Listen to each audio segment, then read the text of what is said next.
Hey, dear Tyler. Good morning. How are we doing? I hope we're good and I hope we're fine. It's new month. I believe yes. I'm not sure I've said happy new month. So happy new month. Second half of the year. Well, this year really did fly by. And I think maybe for me it's because I was involved in a lot of things. And it's I guess it's going to get even more demanding for me, but I'm up for the challenge and all. They're going to be, is that the right term? Hell. We're going to have quite a number of changes, dear Tyler wise.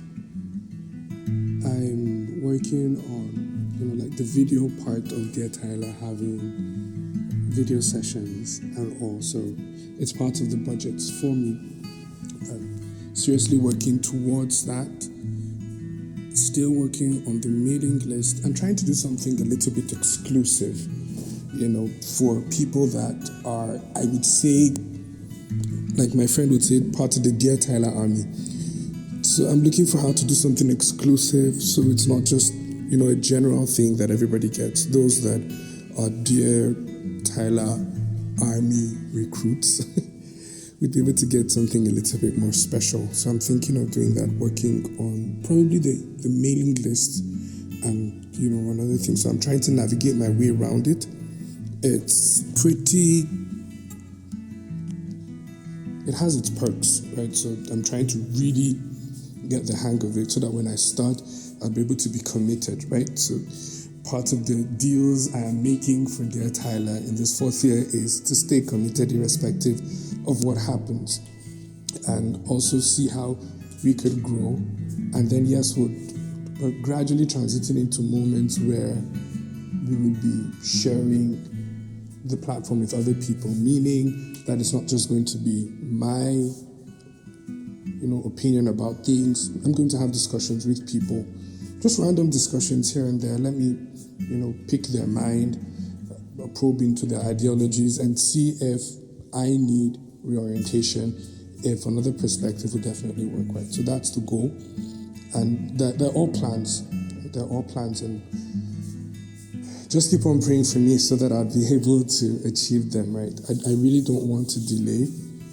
I've already contacted a particular studio and I've seen their rates and their rates seem to be pretty good. So I want to, give them a shot at it, right? The other plans that I do have, still working on the key holders and everything, but with time, everything will fall in place, right? So keep on praying for me, keep me in your prayers, right? And if you've got any other ideas that you think would help build the Dear Tyler family, please do well to share with me and I'll look at the feasibility of it and work around it, right? So yes, I just really want to thank everybody for their support so far. Thank you so much for celebrating Dear Tyler and for again. It's really heartwarming. Okay, now I understand why it feels like I didn't say Happy New Month. So the previous episode that I uploaded should have been ready on Monday, but then I had light issues. Yes, so now I can remember why. So that's why I just felt like, okay, let me take a little bit of time since the previous episode just came out. So yeah, but anyway, Happy New Month. So today's episode, I am particularly excited about it because it's one of those things that seems to have a lot of traction for Dear Tyler. So whenever I go through the metrics of Dear Tyler, I find out that the most listened to episode or the most listened to episodes usually have to do with love. One, love this, love that, relationships, my ideology of love, my concept of love, my perfect date, let me introduce my spec, why I'm still single, and my first kiss, and all of that. So I've realized that people really do like it. I don't know if it's just maybe a demographic thing or it's just one of those interesting topics, but yeah. So I said, why not? Let's give it another shot. And today's topic is, do you love me? Do you love me? Now, for those of us that have had a history of falling in love, right? Maybe you've fallen in love once or twice or 3 times, or maybe you've run a relay when it comes to the matters of the heart. There's this question that really gets to us. Now, I'll speak from the side of being a guy, right? From the side of being a man, a young man at it. I remember, and I'll just pick one instance. I remember the last relationship that I had, a beautiful lady, exceptional person. And, I'd done quite a lot. We related, we'd hung out, taken pictures, gone to places, done stuff together. I'm not your typical person, a picture kind of person, but with her, come on, every moment was like, let's take a picture. And she loved Snapchat. I could not figure out why people, like all the filters, even up till now. But yeah, that's what happens when you're in love, right? You just pick interest in the things that the other person likes. And so we had our moment. I think the beautiful thing about my relationship with this person was that we spent time with each other. We spent time with each other. If it was a call, she was very intentional. Very intentional. Thing is trying to dig up things. Very intentional person where she could just be at work and then, put a call. We're not talking, but as long as I'm on the line, she's doing her work and then maybe seeing medical doctor. So maybe she's seeing a patient and then clerking the patient or, just doing her normal ward rounds and all. And then when she gets an opportunity, she's like, hey, how far? Then we're now talking and doing stuff, right? So we spent a lot of time, with each other, and a very fun, loving person. Right? So she did her best to always create that time. Being a medical doctor and having that amount of time was very deliberate and something that I do appreciate. And I think it set a very high standard for me. But anyway, so imagine spending time with someone like that, you guys have your moments and all, and then all of a sudden, one day she looks at me and she's like, Benga, do you love me? And I'm like, madam, yes, man, I love you now. I've done this. I live all the way in Cairo. I'm going down. I'm with you into the wee hours of the night. Going back home. Back then, I was not even driving. So I'll literally have to book a boat or do along or do some very funny things. If we did not see in a week, that means it was twice. Literally from work to her place, we're gisting, we're talking, hanging out, and then I'm going back home. And then maybe sometimes we'll hang out somewhere else. But there was no week that we did not see up to 3 times. If it was bad, we saw twice. And so we had moments, watch movies, helped her with her, research in medicine. Sometimes just talk about it. I'll ask her, okay, tell me, because she was prepping for exams and everything like that. So, I'd done at least to the best of my ability. And so it came as a shock. Benga, do you love me? And I think that question really gets to us guys sometimes. We're doing everything that we know to be love. Why are you asking me this question? And I'm like, I looked at her and I was like, of course I do. She was like, look into my eyes and tell me that you love me. I'm like, I love you. She said, I can't see it. I was like, hell. And I was like, Lord, help me to understand this other gender. Lord, help me to understand it. What is it that they see that we guys find it very difficult? And it did lead to a little-ish, but then, we made up and then everything, just went fine. But then we made it, it was a very conscious effort from then on to be very clear as to what are the things that I can do to show you love, right? So it's very important for us to understand what love is to somebody, because, and I think I've said it before in previous episodes, where my own perception of love is probably going to be my own expression of love to other people, right? So if I am into words, for instance, right?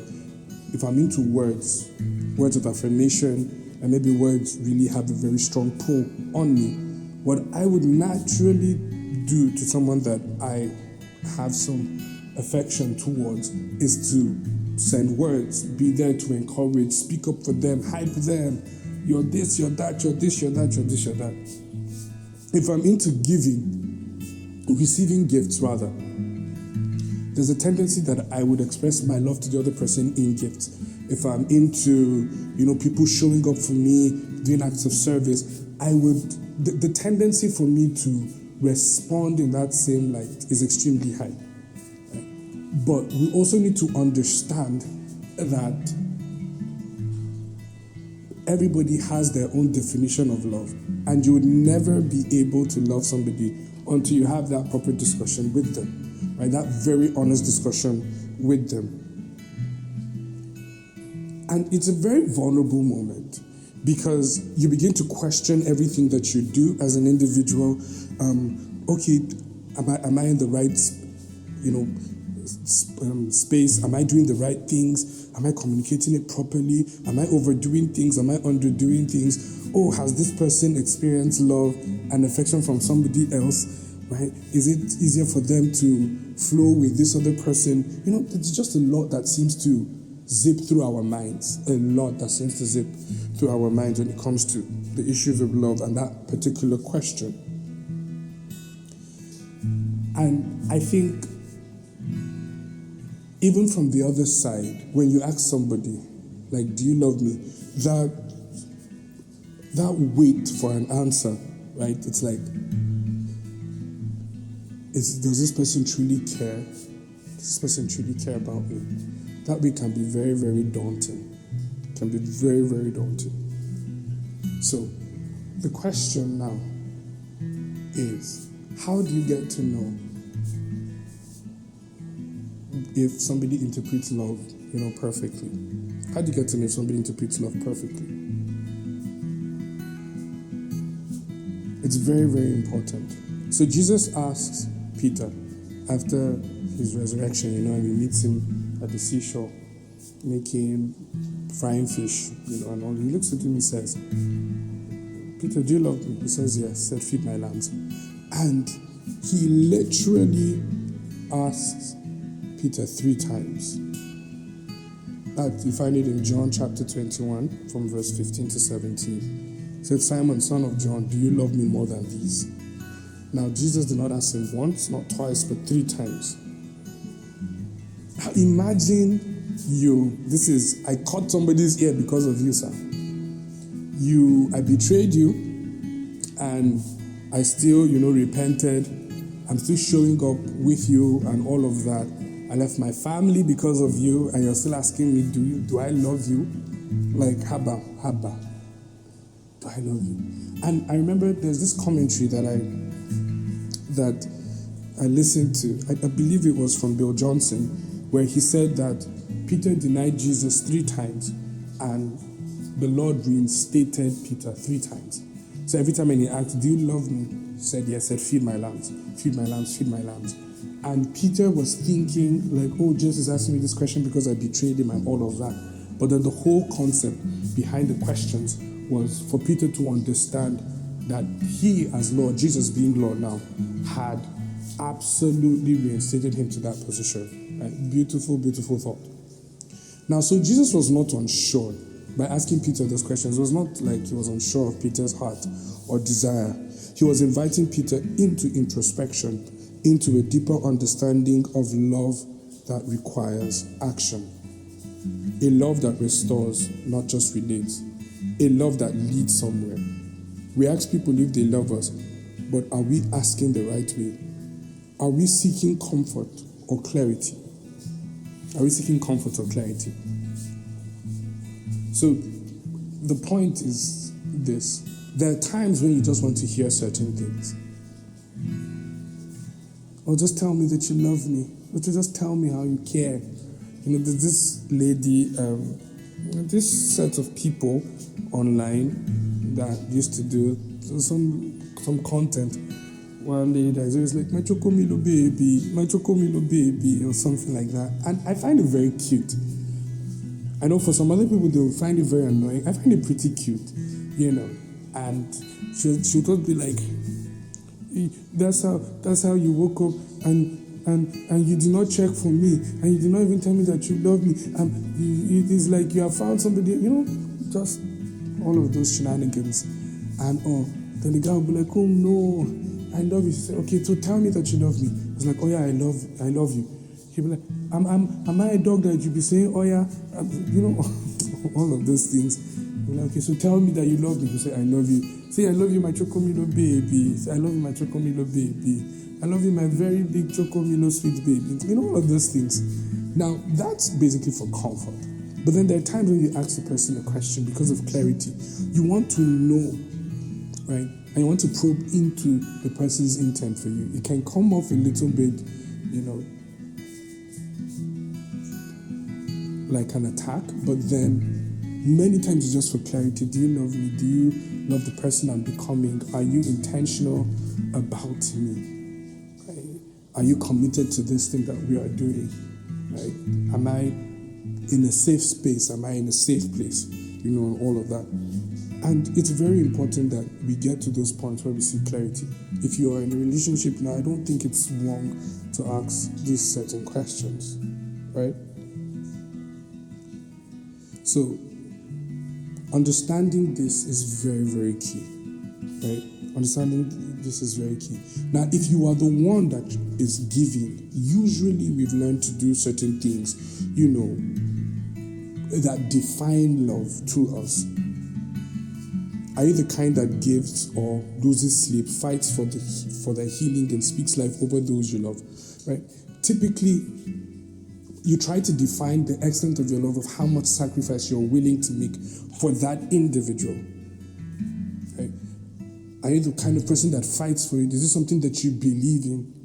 Right? Are you the person that prays over them, that you take out time, you remember them in prayer? Now, prayer is an exceptional expression of love. You have no idea that you have the opportunity to talk to God about someone, and you decide that it's not going to be you but somebody else. That's an exceptional expression of love. You see, for people that we love, we tend to fight hard for them. We pray for them. We push them. And we want them to become the best versions of themselves. Love is real, and it always seeks the best. We always, if you truly love someone, right, it's seen in your actions. It's seen in your actions. And it is also seen in your tenacity to navigate frustrations, because there will be times and seasons where the person will just act absolutely terrible. The person is just absolutely wrong in their behavior and their actions, right? But then because of your passion and your love, right, you would do all that you can for them. I remember one lady I was obsessed with, right? And things were not going well in my life. In fact, I just borrowed money to drink garri. All of a sudden, she sends me a message and says, "Benga, I'm not doing this relationship again." As hungry as I was, man, I dropped the garri. I ran to the lady's place. And I knelt down there. I was begging her, crying. I said, "I'm going to change. I'm going to be better. I'm going to do better." But she was like, "No, no, no." I was like, "Yes, yes, yes." And and everything. I just knelt down there in tears. I was like, "I don't want to lose you," And maybe that's obsession. I don't know. But then it's more of like, if you truly love someone, right, you'll fight for the person. You'll find reason to fight for that person. There's a song that I wrote years ago. Probably work on it. It's called Nevertheless. And Nevertheless speaks on just Jesus's reaction, or the state of Jesus, before the cross and all. And then there's a part of the song that says, "I will pay a price for a bride. Will pay a price for,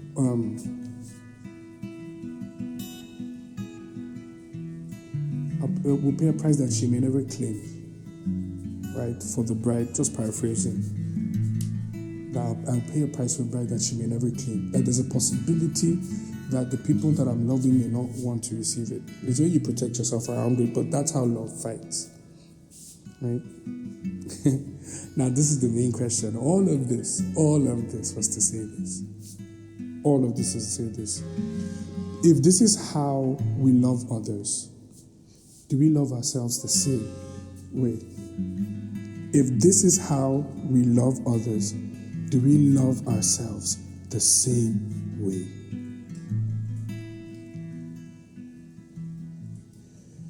It really, really gets uncomfortable here. The question I want to ask you, Tyler, is do you love you? Imagine you are looking at yourself in the mirror and ask yourself this question, do you love me? So that image is now asking you, do you love me? Am I a priority to you? Am I worth your sacrifice? Am I worth your love? Am I worth your intentionality? Because you've poured out your heart to so many people for so long, but me, what about me? Do you love me? When was the last time you fought for your own healing?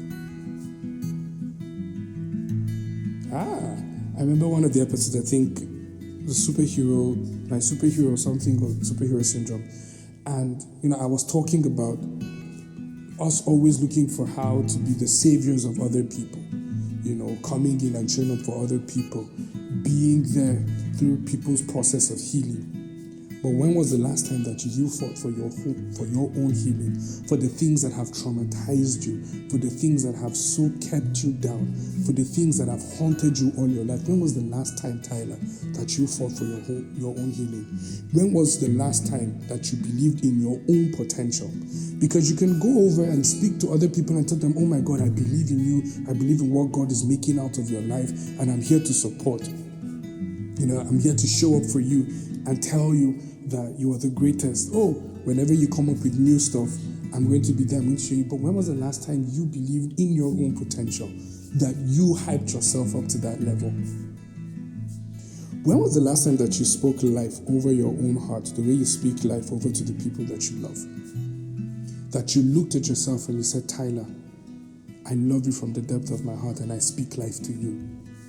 You are blessed and you have a sound mind. When was the last time that you gave your own life this level of intentionality? Because we spend almost an eternity trying to pour out love to people. And at the end of the day, we end up not pouring love into our own selves. We have that capacity. We have that ability to be able to love ourselves. But we find so much meaning through the love we receive from other people.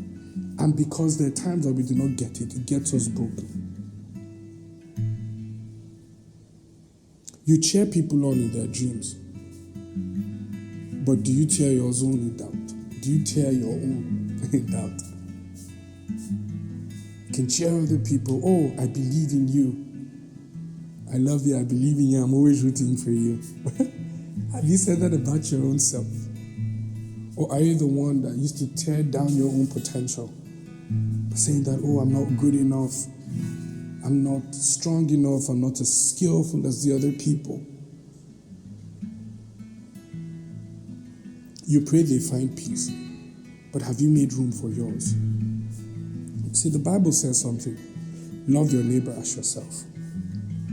And I used to confuse this a long time ago, because Jesus himself would say that greater love had no man than this, than a man would lay down his life for his friend. Yeah. So there was like a transition into love. You get love those who love you and hate those who hate you, right? And that was basically from the law, right? An eye for an eye. And then Jesus comes over and says that love your neighbor as yourself, the way you would want to be loved. And then now said that greater love had no man than this, when a man laid down his life for his friend. And I used to get very confused about it. But the issue is that everything follows a transition. Everything follows a transition. You cannot just jump into loving other people until you've gotten to the point of loving yourself. You've got to pass through those stages. So it's like a little child, a little baby. Your first affinity is with those who show you love, right? As you're growing up as a child, the aunts and uncles, that seemingly did good things for you are the ones that you're particularly close to, right? But then when you now meet the Lord and He changes your orientation, you tend to love people irrespective of the things that they do to you. But you're loving them from a revelation that this is how I would want to be loved as a person. And then from there, once you have been so engulfed in God's love for you, you will now be able to make those sacrifices that you can even lay down your life for a friend. I skipped the whole moment of loving myself. And I think a lot of us have skipped it because in the hopes that people would reflect love to us, we've made ourselves unlovable. We've given that responsibility of experiencing love to other people that are dealing with life in their own realms. They have the things that they're struggling with and the challenges that they have. It's very important, Tyler, that you love yourself. Fight for yourself. You see how you show up for people? You make sacrifices for them. Think about your future and make those sacrifices too. You deserve it. Think about your future family, the kind of father you want to be, the kind of mother you want to be, the kind of husband you want to be, the kind of wife you want to be, the kind of mentor you want to be, whatever it is, think about it, Tyler, and pursue it with your life because you deserve it. You deserve it. You deserve it, Tyler. You deserve it.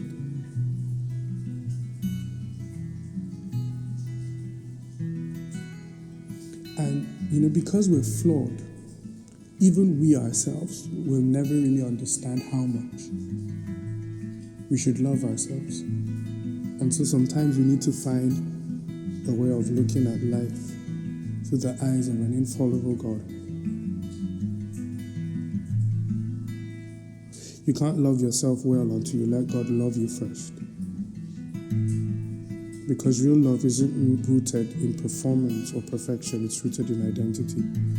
But God demonstrates His own love for us in this way. While we're yet sinners, Christ died for us. Romans 5 verse 8.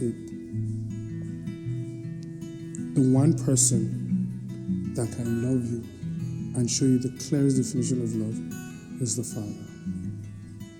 And when you find out how much of a priority you were to Him, that He sacrificed His own life for you, you will cherish and protect your life and love yourself.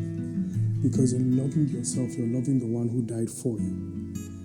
In keeping yourself, you're loving the one who died for you. In ensuring that you become the best version of yourself, it's you saying thank you to the one who loved you more than anything.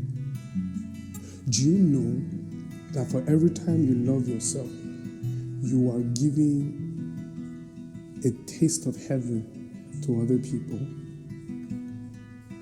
If you love yourself enough to be the best version of yourself, your spouse and your kids, your family will be beneficiaries of your love for yourself. Your generation will thank the Lord because you loved yourself enough to keep yourself, to grow and to become a better person. The ones you sacrifice for, in quote, would naturally be the ones to tell you thank you.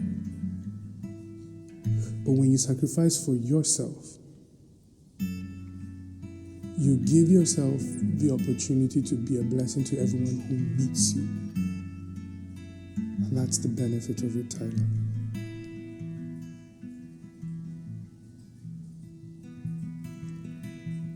It's very important to understand this. And this is how you keep a very healthy foundation of self-love. It's not pride, it's not ego, but recognizing the value God placed on you. Recognizing that value is a healthy way of self-love. So start treating yourself like someone worth loving. Start treating yourself like someone worth loving, Tyler.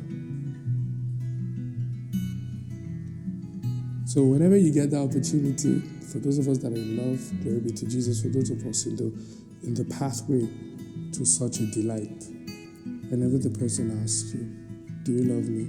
Make sure you ask yourself too, do I love me? It's very key. I love you, Tyler, from the depth of my heart. I do. And that one, you definitely, nothing would ever, keep it out. I love you from the depth of my heart. And I can be honest with you and say I'm learning to love me. It's a new space in a lot of ways, but it's healing. And you should try it out. So yeah, I know that I stretched this episode way beyond the regular time, but just an episode that came from my heart. Please love yourself, Tyler. You deserve it. You deserve it. So yeah, this is me signing out, Tyler. Remember that I love you, I believe in you, and I'm always, always rooting for you. Bye.